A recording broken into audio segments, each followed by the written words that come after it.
Viewers all over the world, as you already know, my name is Ogbuefi Ezeana ugochitubelu Oraifite. I'm an ancient high priest. Abụ m onye isi nchụaja na ugochitubelu ọdịnala temple. Anyị na-agba afọ gbaa afọ mmiri emi lụkwazị ọrụ mmụọ dị iche iche. Abụkwazị m onye isi nchụaja na ọdịnala Restoration Evangelical Mission, bụrụ onye mgbasa ozi ọdịnala Igbo. So you can call me a priest or ọdịnala evangelist. I will answer. My mission is to help people live better life. Ụbọchị taa n'oge awa nke eziokwu isiokwu anyị ji wee bịa my advice to pastors and spiritual leaders.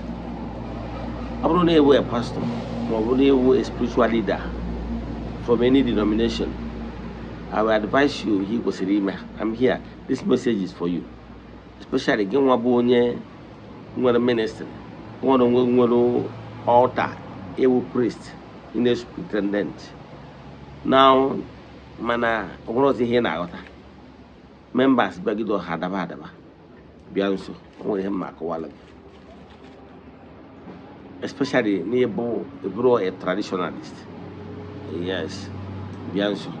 I'm going to a traditionalist, Bianso, why here? Yes, but before we dive into that lecture, important announcement. Echefuna. I'm going to a side of the temple. September 15th is our day for festivals. And Sarakadia and Emmanuel. I told I know no one side of the temple got participate here. Not Obodo Igbo in Nigeria. Yeah, participate here. I'm going when they came on here. I will chat him now. What he was an image for the young festival. Yeah, well, for Cable, each of the 9th month of August. Our monthly ritual is still ongoing. You can join us anywhere you are all over the world. The friends of the temple, the students of the temple, members of the Restoration Evangelical Mission and Consecrated Group. Like I say, made it last day of the month. I should charge us on this way and I have again what I check out here. Manandri na group say every day I na churo na jane beru na bere no ya tro no ma no nya ya chacho ni mo so obuni so iso na ja ya na chu every day na na screen gap number 08057837672. Now let's proceed. My advice to pastors and spiritual leaders: we don't need a pastor or we need a spiritual leader. Pay attention to this. My advice. They hear my advice. My advice is, especially give one boy a bit of ministry. Okatobere, one of the here agota or da. When you can able my allegation on come on, Kodoman and Cabez Yokubuna, only here you can say, Ma. Again, where did you altar? Now back here, altar. Cabis you back from me. Eh, Ogbuefi no spiritual warfare. A moron no young Wabian and Kegi. Ibele better a roll cast away negativity, don't know.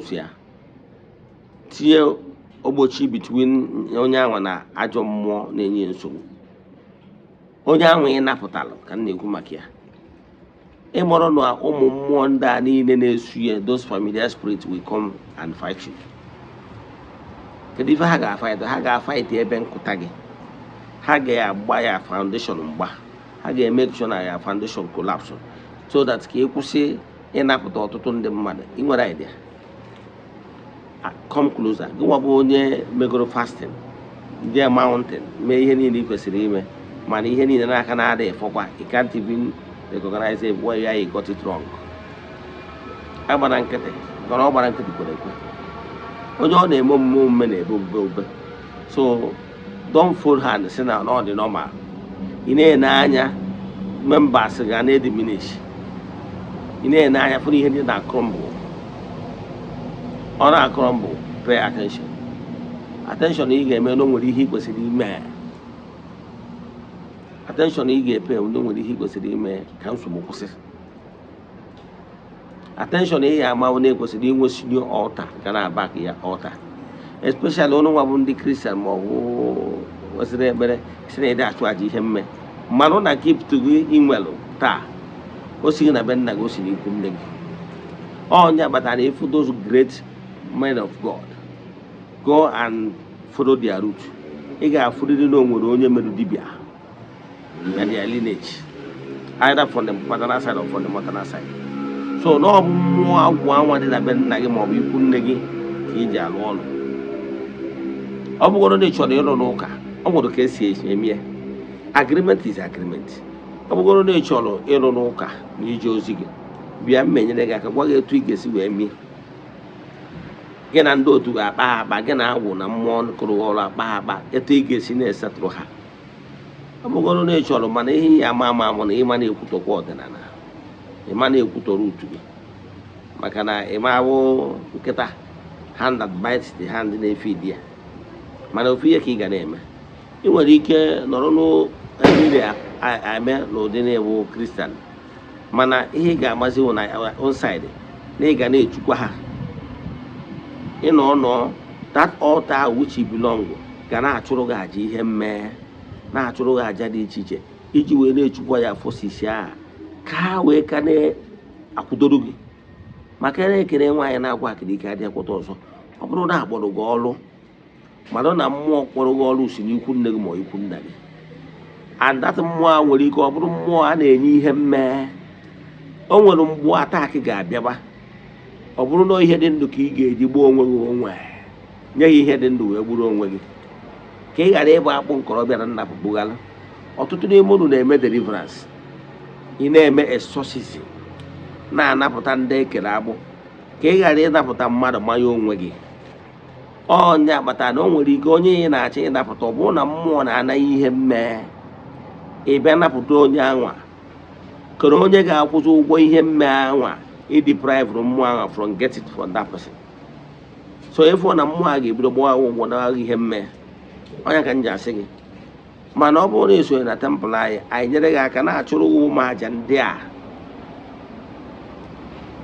ị nwere ike ịchụ n'onwe gị, so that ọ bụgoro na ebe ị nọ na ị na-practice white altar ma ọ bụ na ị na-egbu ahịhịa aja ihe mmee, enwe mmụọ na-eburu gị agha as a shield. Ọ bụrụ na ada na a ga-enye ihe dị ndụ, ha achụọrọ gị aja ihe dị ndụ, gị nwa na-apụ akwa na ya white altar. Ọ bụkwada nke a ga-enwe renegotiation, agwaghị etu ihe ị ga-esi na-esetụrụ ha via saraka, via almsgiving, then ka ha ghara ịda agbazi gị ụgwọ. A na-enwe renegotiation, yes, mana ka ịma nke mara nke ọzọ. Mana ọ bụrụ na a kpọrọ gị ọrụ, ị na-alụ ọrụ, ịgba nkịtị, nekwa ministri ga-ada. Ịmara na ndị amoosu adịrọ hapụrụ ihe ị na-eme. Ịmara na anyị biri competitive world. Ịmara na o nwekwuru ndị gị na ha na-azụ ofe ọkpụkpọ oku adịrọ hapụrụ ihe ị na-eme. Ịmara na enwere ike ịdachịtara gị ndị amoosu. O nwere ike isi n'aka ya competitors, o nwekwara ike isi n'aka ndị napụtara. Ịmara na problem share is half solved. Onye a bịara na nke gị na wee share the problem, wee tụọrọ ya alụ ka o wee dịrị ya mma. Ịmara na ọ bụrụ na mmụọ asụ elu amadị happy with you, and ọ bụrụ na ị kwụsịrị ukwu ike na mmụọ si be nna gị akwụdoro ọrụ gị maka n'ihi na ị kwụsịrị inye ha ihe ị kwesịrị inye ha, they can abandon you, mmiri erie gị. Ana m agwa maka gị nwa onye nwere ministri gị dagoro ada, gị nwa bụ onye ka ya chọrọ ebido, mana ịdịrị mentọ, bịa aga m enyere gị aka. A ga-enwerịrị altar that pass you, if not ka ị ghara ịba n'akụkọ, ka ị ghara iso na-asị na ndị a ga-asị na-enwere one pastor nwa, ma ọ na-enwere one minister nwa, ma ọ na-enwere one spiritualist used to stay here, mana kịta na okwu ozugbo. O nwere ndị ka gị dị wise n'ụdị nke ha chere, mana today ha dekwuru ude, mana taa ịdị anụzi afa ha, ịdị anụzi olu ha. The wind eburu ogo ha out maka na mgbọrọgwụ ha siri ike. Ya bụ malụ na onye ọbụla nne m onye anwa bụ a man of God with natural gift. Ị ga-abụ ije na lineage from mother side and father side, ghara ife onye mere ọdịnala. So mana achọ m adị m agwa gị na ọrụ mara gị, mana ana m achọ ịgwa na o nwere ihe ị ga-eme ka ụkwụ wee sie ike na nwa ajụjụ ị nwere na nkụzi ma ọ bụ na ịchọ ka e nyere gị aka, ma ọ bụ etu ị ga-esi wee hazie agwụ gị mee udo, so that ị ga na-esatụrụ ndị agwụ gị na-alụkwa ihe ị na-alụ. Chat m na WhatsApp. My WhatsApp number dị na screen 08057837672. Let us pray. Ekwem na Chineke. Ekwem na ọ dị ihe siri m ike nke Chineke na-apụghị. Ezi m ụzọ m ga-esi lụgbuo ya n'ihi na ọ mazuru ihe niile. Obi m siri ike na Chineke emeworo m ya gazie. May the blessings of Chukwuke be with you all. May you be protected. May you be blessed now and forevermore. Like I say, we go to the honor.